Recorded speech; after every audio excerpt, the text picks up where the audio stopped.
his only concern was that I get healthy, was that I get right. And he was like, I don't care how long it takes, you go, I'll handle everything on the business end of things. Yeah. And call me when you need me. He didn't care how many shows I was going to miss, how much work I was going to miss, how many dollars he would be missing out of his bank account. Mm-hmm. And actually, like I joke, but there's a level of truth to it. He cares about my kids, I think, more than he does about me. Right? So,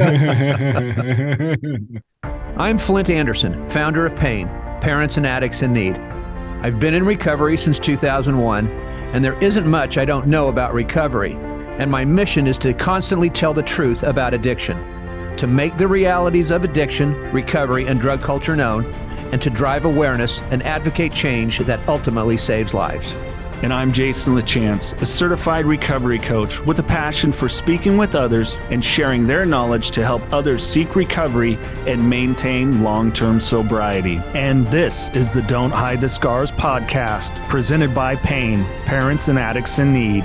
Welcome to part one of our conversation with Dan Karaty on the Don't Hide the Scars podcast. Dan is the author as well as the podcast host for If I'm Being Honest. You also might remember his name from So You Think You Can Dance. We not only dig into Dan's recovery, he shares some tips and things that he experienced throughout his recovery and is still going through. Part 2 of our conversation with Dan will be available next week. Here is part 1.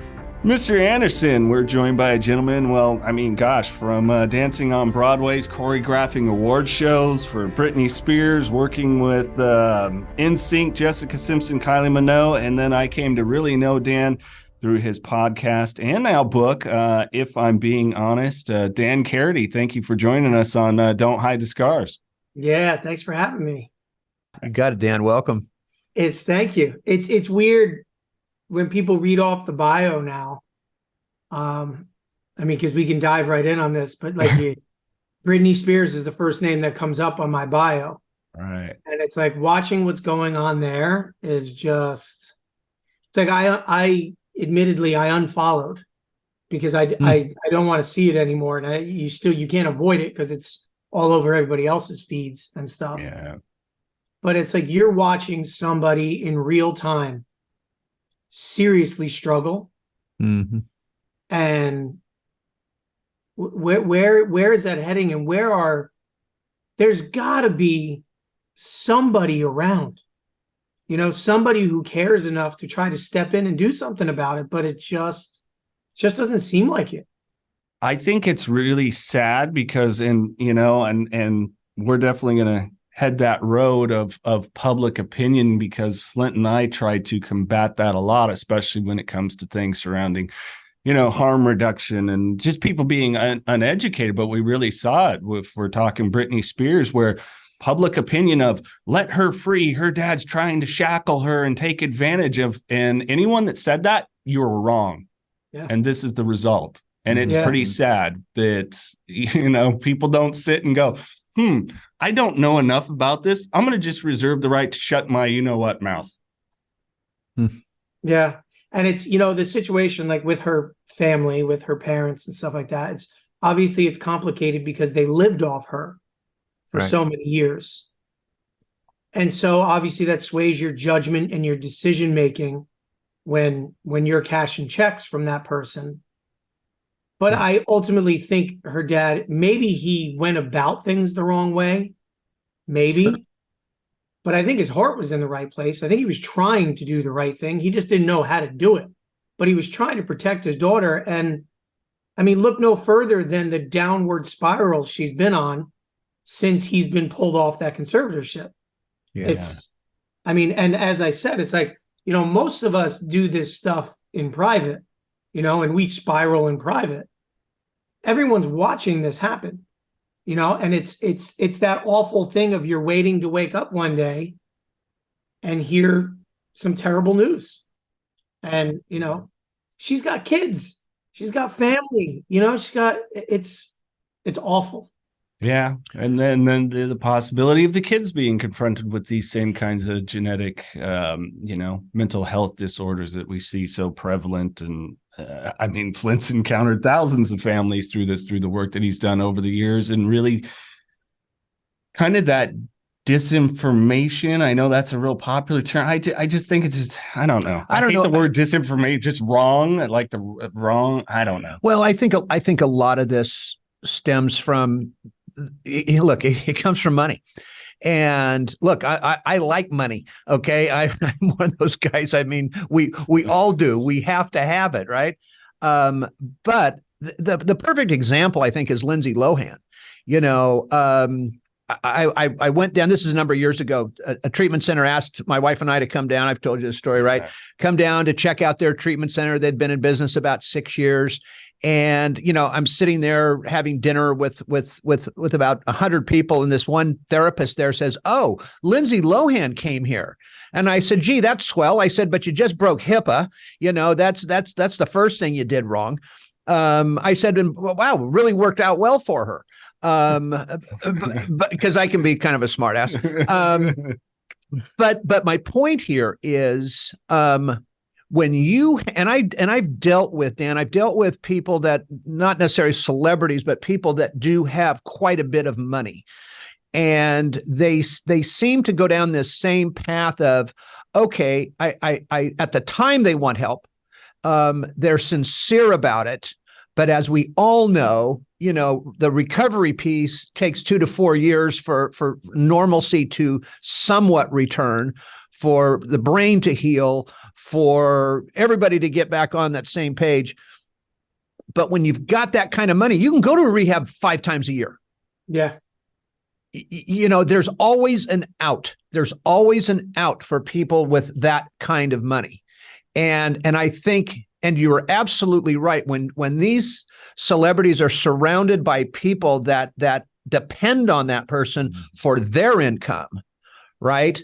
They're not going to give them the straight scoop on all of this stuff, because the first thing that I would do is I would walk in there and say, "Okay, it's you and me. There's nobody else here. Period. And if you want what I've got, you're going to listen to me. If you don't want what I have, then go about your business and actually don't waste my time." Yeah. And until somebody can do that, I think they're just on a merry-go-round. Yeah. No, I agree. You know, as I was fortunate enough, I mean, I don't put myself in the same position as those people, but like, I was fortunate enough, my wife clearly had enough of me and was eager to get me into rehab. But when the one person I had to call, who I consider my best friend, but he's also my manager, his name is Michael, and he's like my manager, my agent, my lawyer, he does everything for me, but he's my best friend as well. And I was fortunate enough that his only concern was that I get healthy, was that I get right. And he was like, "I don't care how long it takes, you go, I'll handle everything on the business end of things, and call me when you need me." He didn't care how many shows I was going to miss, how much work I was going to miss, you know, how many dollars he would be missing out of his bank account because of that. That wasn't his concern. He cared about me.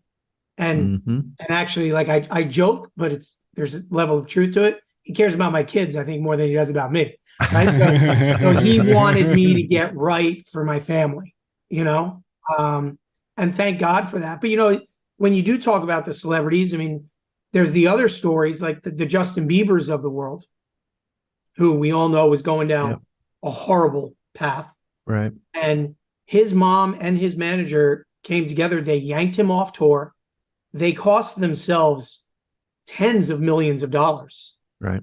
But they saw what was happening to them. And they're like, we need to save him. And they did everything they could. And it cost all of them money. But they were okay with that because they were concerned with his well-being, not with how much money they could make off him. And thank God, because, I mean, I don't know him personally. I don't know how he's doing right now. But by all appearances, he's in a way better place, you know, than he was 3 years ago. Well, you know, Dan, you said something that's really important just now. And what you said was that Justin Bieber's mother needed to save her child. Parents need to realize they can't save their child. What they can do is lead their child to a treatment facility.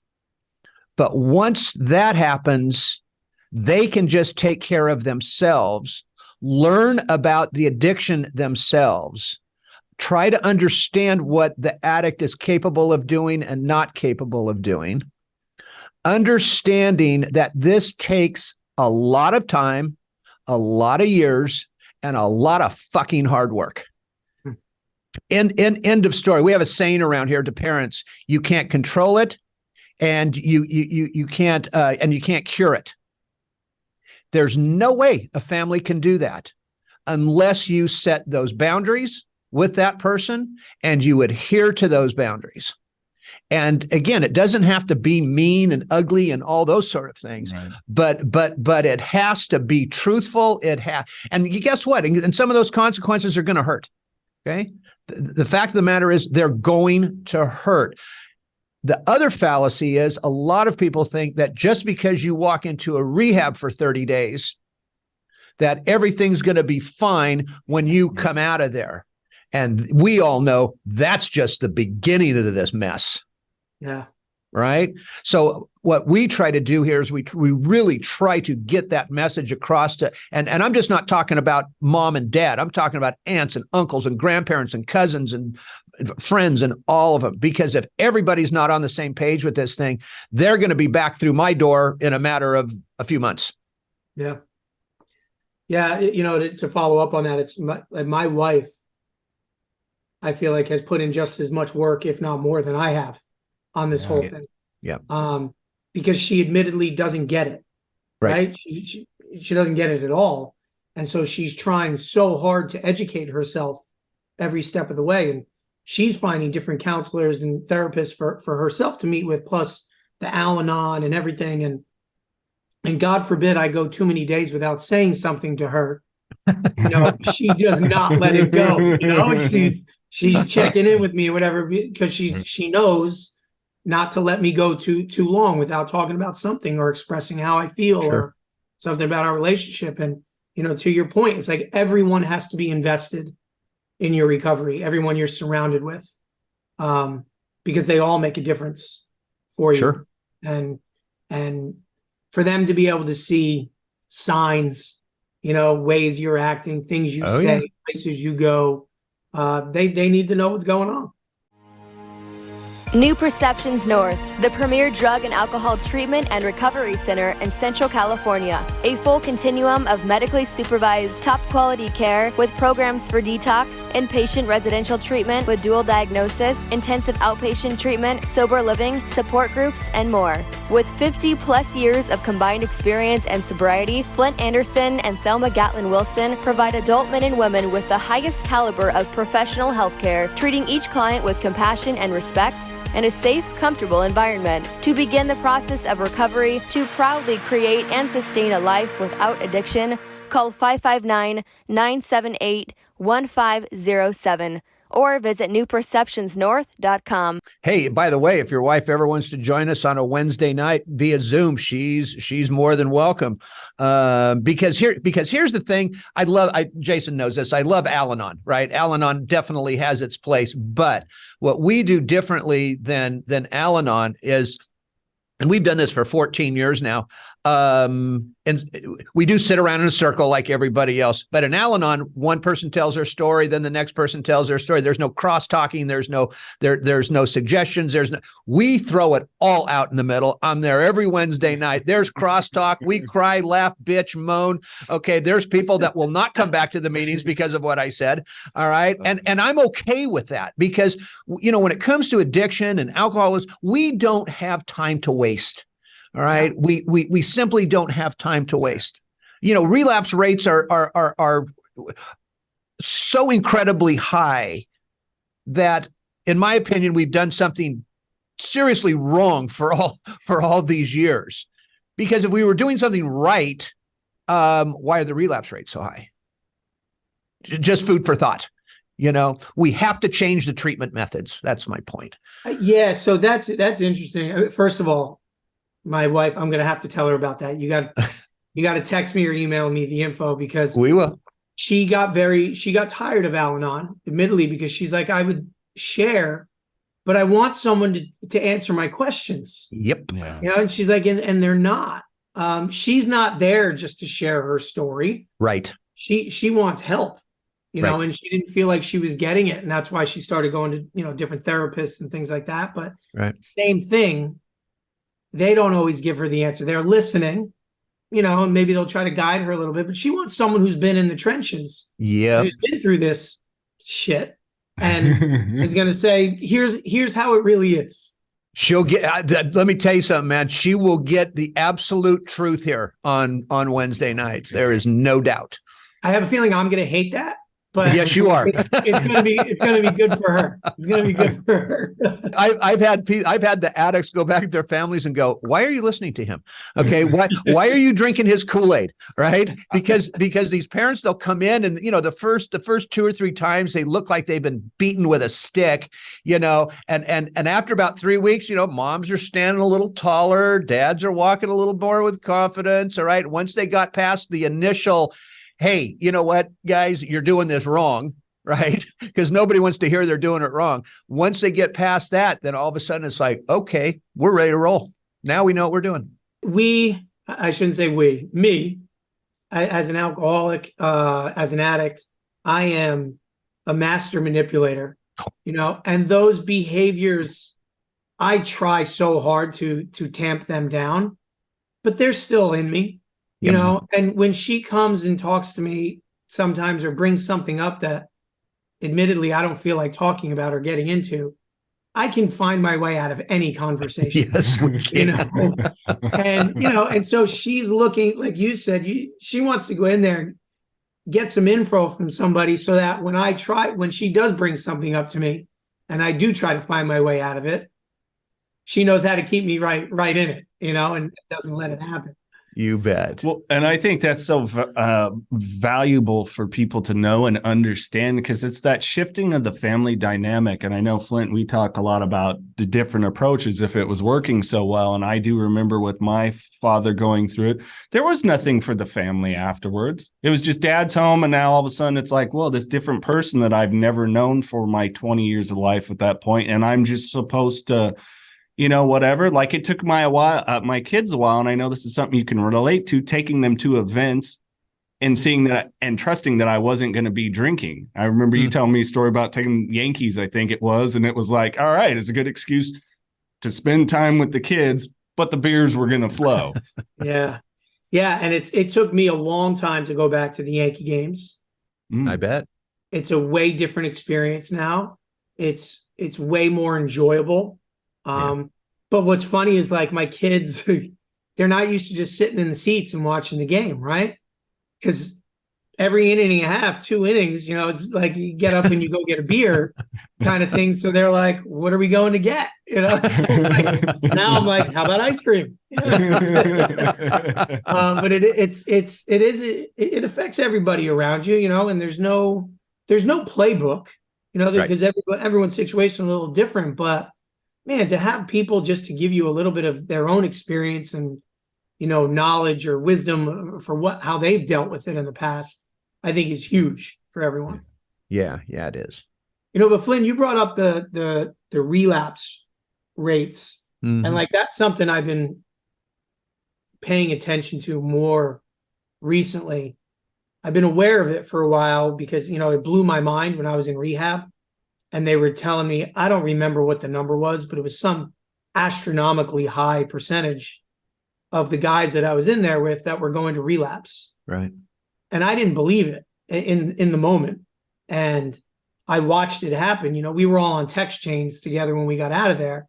Sure. And little by little, you know, whether they admitted it on the text chain or they just dropped off and disappeared or whatever. And, you know, but like one by one. And all of a sudden, I feel like it was like 80% of the guys either were back in rehab or were using again or whatever it was. And I couldn't believe that. But, you know, now I'm a little over 2.5 years. Nice. So, but now I'm watching these guys who, you know, had 2 years, had 5 years, had all these different amounts of time, and they're falling off too. Yeah. And I'm like, man, what's going on? Like, why is that? And I feel like there is a bit of stagnation, right? In the recovery process. Like if your only thing is AA, which I love AA helped me get sober. But like for me, I had to, and I'll still go to AA and I always will, but there needed to be something else beyond that. For me, I just couldn't settle in there. That was not a forever place for me. Yeah. And I feel like, there needs to be other options for people who are looking to get sober, but then also other options for the guys who are looking to stay sober. Correct. Years later. I'm very fortunate. I have so many outlets of things I can do and people I get to meet and talk to, and not just in the US and around the world and everything, that it's like, I feel like I'm getting new stuff all the time. And that keeps it fresh and interesting. And I always feel like I'm searching and learning, which is fantastic. But again, a lot of people don't have that opportunity that I have, work-wise and travel-wise, to get that. So what are they supposed to do? Well, first of all, I think everybody needs to remember this. Not only are we getting clean off of the substance that we're using, but addiction is as much behavioral as it is a physical or psychological addiction. So what we're trying to do is I explain it in this way. How does one, if you get up every morning at 5:30 and you shuffle into the kitchen and you make your first cup of coffee and you put 2 teaspoons of sugar in it and you sit down and you watch Good Morning America for 30 minutes, you read what's left of the LA Times, you get back up, you have another second cup of coffee and you sit down for another 20 minutes and then you get in the shower and get ready to go to work. And you've done that every day for a year, 5 years, 10 years, 20 years. Do you honestly think you're going to do something different tomorrow morning? Probably not. Okay. It's the same with our patterns in addiction. It's what we use, where we use, when we use, what do we use with? Do we snort it? Do we smoke it? Do we drink it? Who we use with. Who we use with, right? It's all those behavioral patterns that go along with the actual physical addiction to the substance. And so we all know changing behavior is not done in 30 days. It's not done in 90. It's not done in a year or 2 years. It can take, again, I base everything on that 2 to 4 year bracket where after that 2 years, then things really start to change. Now you're in a better routine. It's staying in that routine. And people, because I've got 20 plus years now in this. After a while, a lot of that routine now is kind of went away. I'm still constantly aware of my addiction. I'm constantly aware of the trappings, the triggers, all of those things. But it has taken, again, 20 years to get to this point. We have to stop telling people that this is a one and done thing. Right now, the other thing is, and I firmly believe this, there's the difference between a relapse and a slip up. Right. If you go, I will never tell somebody if they slipped up. And what I mean by that is you were driving down the street and all of a sudden some trigger comes in and you pull over to a liquor store and grab yourself a beer. Okay. And the next day you call your sponsor or you call a friend, accountability partner, your wife, whoever it is. All right. And you say, damn it, I slipped up last night. I went and had that beer. To me, that's not a relapse. You don't lose your recovery because of a slip up. So now you get right back on the horse again. I'm not a day counter. You don't go back to day 0. All right. Because you had a slip up. That in itself to the brain tells me we just failed again. Yeah. Okay. This is not about that. Right now, if you go and have that beer and you go home and your wife doesn't smell it on you, she doesn't notice anything, which is highly unlikely, by the way. Okay. No chance. Right? You're screwed. All right. You're just screwed. Your wife's like mine. They know everything. But if then you got away with it. And so the next day you go, I think I can, you know what? I'm going to go grab another one. Now you're in relapse mode. Yeah. right? Because you're not being honest with yourself. You're not being honest with everybody else. Again, it's not an excuse. It's not an excuse. The power of triggers, the power of the brain, and that sight, that sound, that smell, that car backfiring, that street corner you pass, whatever it is so incredibly powerful. We don't spend enough time on that issue. I truly believe, so again, it takes an incredible amount of time, an incredible amount of honesty, and that's why I think a lot of people just go right back into it now. And again, I know I'm rambling here. No, you're not. Okay. The other thing is aftercare. Look, I'm an AA guy. I believe in AA. I love the 12 steps. I wish even non-addicts and alcoholics would work the 12 steps. Oh, yeah. Right. But I believe that an outpatient program, after you determine what is a good one, okay, and it doesn't have to be every day, but even tune-ups for us once a week, a couple times a month, an outpatient program to where you're now talking to a therapist, you're talking to a counselor, and not somebody that's just there to take your damn money. All right. Somebody that actually gives a shit. Right. And again, so many families will go, oh, but he's doing so well. He doesn't even need to go to this anymore. Bullshit. Yeah, they do for the rest of their life almost sometimes. Guess what I was doing about 3 years ago? Doing so well. Guess what happened? Right. A slip up. There it is. Yeah. So those are just a few things, that I firmly believe in. Yeah, I think the aftercare thing for me, I know because I'm a creature of habit, right? And so, like you said, changing your habits, whatever that aftercare, one, it created a schedule for me that I needed to follow that was different than the schedule I would have fallen back into. Yeah. And the accountability of it. I was going to a place that I don't know how much they really cared, but man, they tested us 3 days a week and whatever. So there was no option. They were going to catch you if you did anything.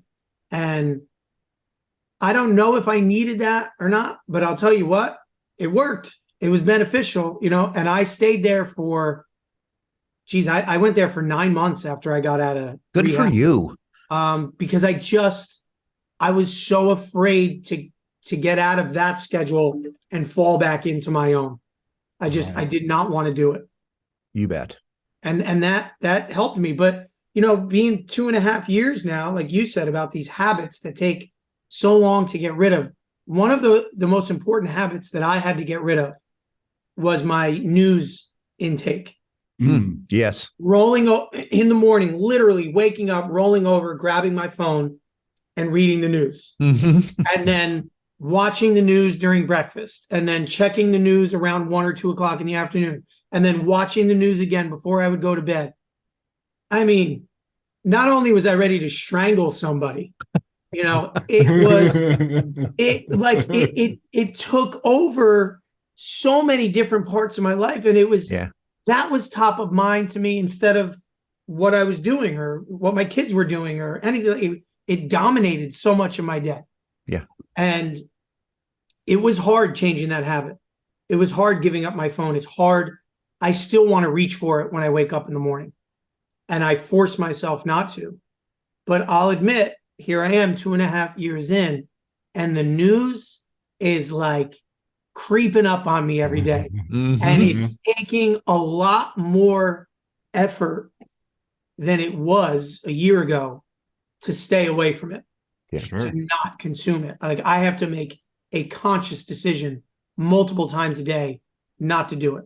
If you or a loved one is struggling with addiction, please call PAIN, Parents and Addicts in Need, at 559-579-1551, or visit us online at painnonprofit.org. Follow us on social media on Facebook, Twitter, Instagram, and TikTok at Pain Nonprofit. And please subscribe to the Don't Hide the Scars podcast and share with others wherever you get podcasts and on YouTube. And if you would like to donate to PAIN, Parents and Addicts in Need, Please click the link in the description to make your tax-deductible donation today and help us save more lives gripped by addiction. If I can just ask, and per my recollection of me getting to know you, wasn't kind of a lot of your family dynamic and conversation around news and sports? Yep. So we're talking about an ingrained from childhood type of thing. Yeah. It was my birthday the other day, and Happy birthday. Thank you. My family comes over, and God love them. They're fantastic. But they are who they are, right? And so we are all sitting in the living room watching football. Yeah. And some commercial came on or something, and all of a sudden it turned into like just this political debate. Oh, shit. And I mean, it went on forever, and just, we don't fight, but we speak loudly in my family. It's going, and the crosstalk with it and everything. And I was just like, oh my God, get me out of here. Like, I don't want to be here right now. I need to avoid that stuff. Yeah. Now it doesn't do me well. I get very worked up, irritable from it. And two, I find myself becoming a know-it-all with it as well. And I hate that side of me. And that guy comes out pretty fast. When you start talking politics, I look at you like you're an idiot and you don't pay close enough attention. You can't read between the lines. Right. You don't know what's really happening. And I'm like, shut up. Dan, can I make a suggestion? Because this is what I had to do. So I have two sons. One actually lives in Los Angeles, in your field somewhere. His ass is now in France, working in a theater in France, which is kind of cool. But anyway, he is liberal, to say the least. Okay. I have another son who makes Donald Trump look like a New Dealer. All right. And so I'm glad I didn't get in the middle of Corey and Cody on that one. Oh God, let me tell you something. So we and Jason knows. I mean, I can argue with the best of them, right? But at my house, my wife and I both had to say, look, when you guys are here, there is no politics. There's none. Keep your mouth shut, because Mom and I will leave. All right, our own house. Okay, and let you two assholes fight it out. Okay, because we're not staying in the middle of this crap. All right. Yeah. And I also wanted to tell you this too, now that I thought about it. How long you been married? Oh, geez, 13 years. Okay, that is wonderful. I've been married to the same woman for 44. All right. And went through all this with me. So guess what, buddy? You got a good one. All right. Yeah, and I know Jason's got a good. All right. Look, I already like her because she sounds so much like my wife. I mean, they're in it. Okay. And I'll tell you what, when you come home one night, you got that look on your face, like maybe you're just too tired, because that's the look on my face. When I get too tired, I almost look like I'm using. And my wife will do one of those double takes, after 23 years. What, you're not telling me she's still not on top of this thing? Oh, yeah. Because she ain't going through this shit ever again. Okay, no ever. Right. No right. Way. I want to ask you a question. I know this probably isn't like one of the themes you're looking to talk about, but I gotta ask, because I'm trying to figure this out.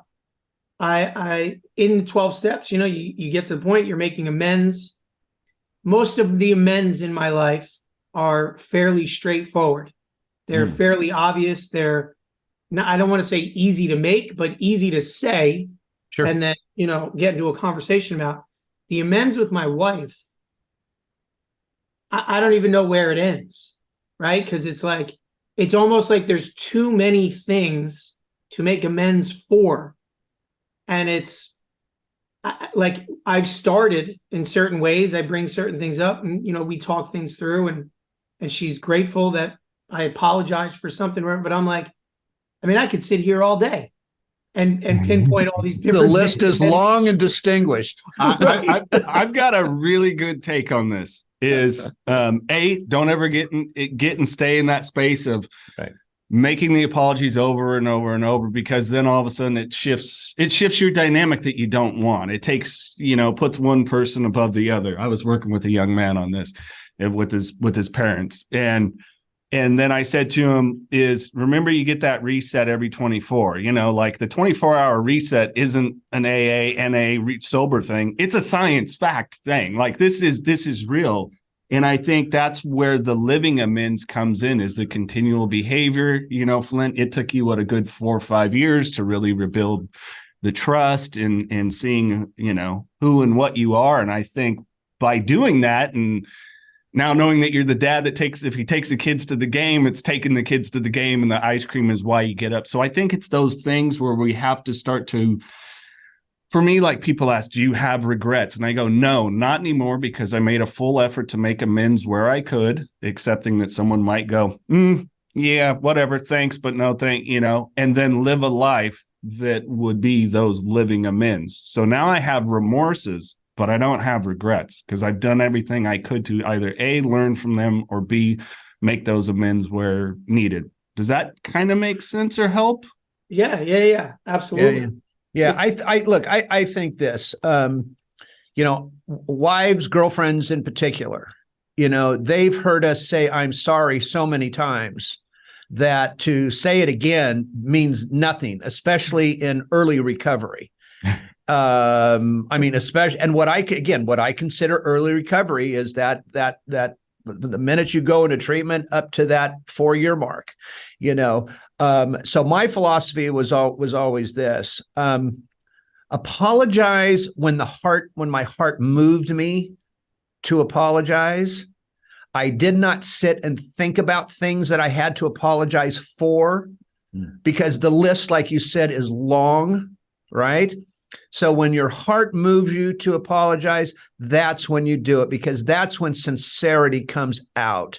It's not planned. It's not a teaching moment. Okay. You're not going to sound like a teacher, trying to instruct a student. And the other thing is that, again, wives, and in particular wives, they know we're sorry. Yeah. Do they want to hear it sometimes? Absolutely they do, but they'd rather see it. They'd rather see it in our daily actions. Again, that's not to say we're not going to explode. We're not going to disagree. We're not going to get pissed. Okay. Because trust me, I just did it yesterday. Well, and it's still that importance of reestablishing new boundaries, because you can't be, I was very guilty of this, Dan, with my personal issues, like needing someone to love me is like, I would just allowed myself to be walked over. But, I think that's that reestablishing of those boundaries, or creating the new ones, are there. Look, and if your wife didn't leave you over this, guess what? You got a good one. Yeah. Oh, dude, listen, right?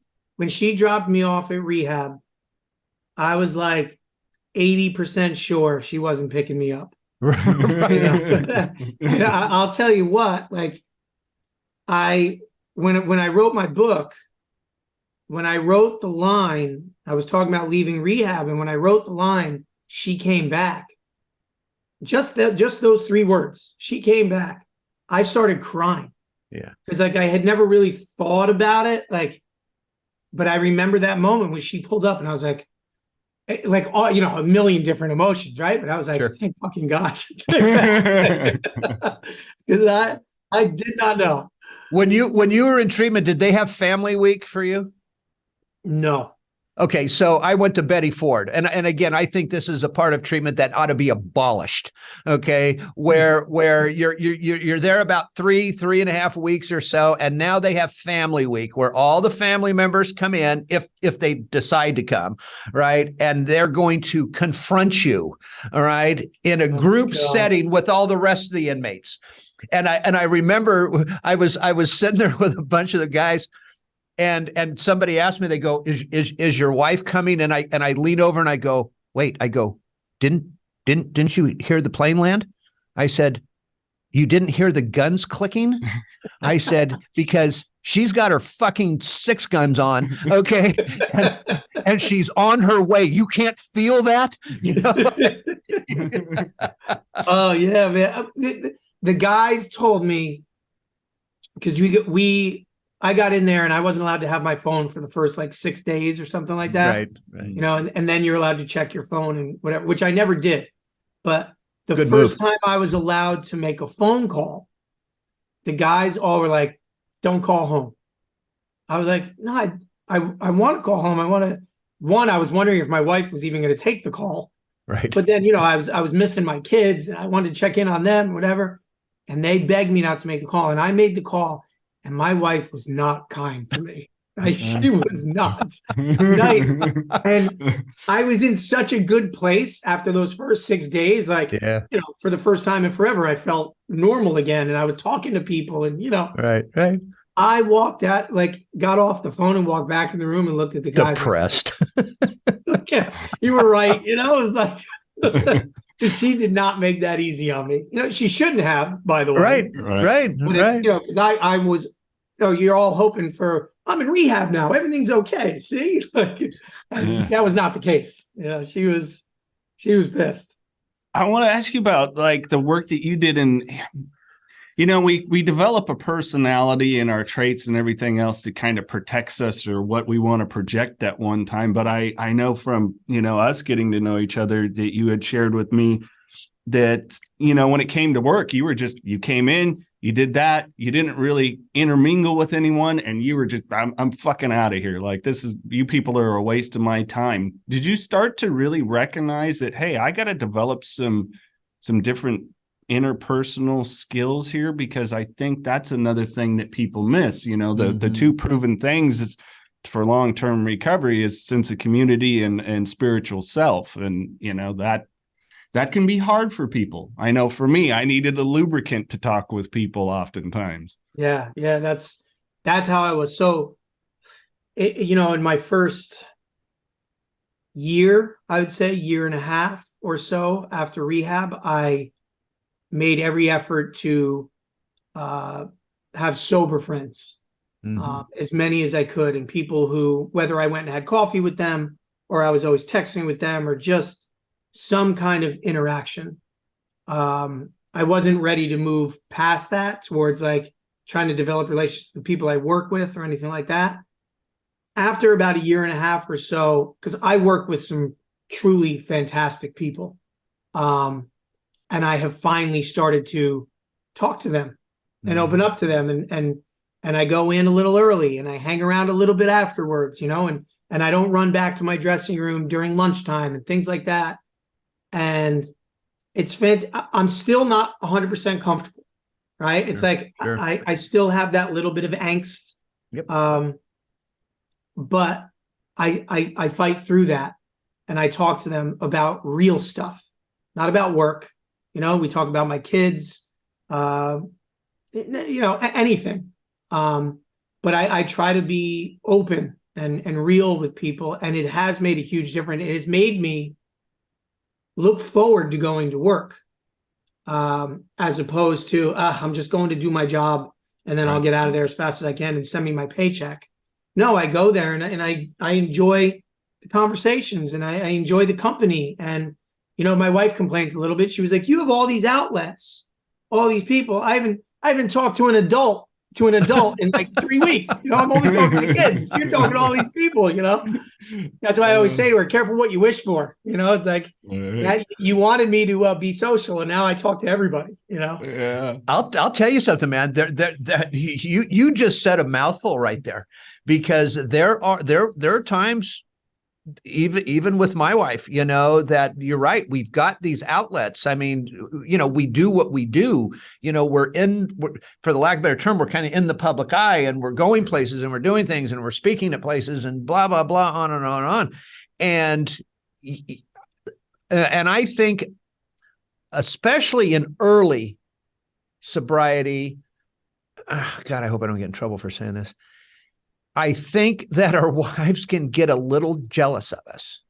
Hell yeah. I really believe so. And I don't, you know, I mean that with a clear heart here. I mean, but I think they do. And so I think we have to be careful. If I had any advice for somebody, again, in the early stages, I would advise them to be very careful there. walk that line. And believe it or not, especially if you're talking, look, my wife and I have a great relationship, but if talking to females, that can be an awkward thing too. Well, she's in recovery. And your wife's going, I don't give a shit. Okay. Well, that's stuff that's still, gosh, if I've got to combine almost 7 years of sobriety, but that I still come and talk to you about, like, oh yeah, no, I was on an airplane and this stewardess boy and nice legs and she's talking and I had to put my head down. Thank you so very much. But I think it's that knowing yourself. Mm-hmm. And where, like Dan, you were talking about, I can easily go back to a way, but it's that personal responsibility that we finally take as grown men, Yeah. And we're learning to put others first. And by the way, because I had to go through this one too. It was almost like, stop putting others first. Mm. You've got a wife, you've got boys, you've got kids. They come first. No matter what, right? But sometimes we can get so engulfed in our sobriety and all the people we're talking to, because now somebody's fucking paying attention to us finally, right? That we're going, holy shit, I'm actually talking to a person over here.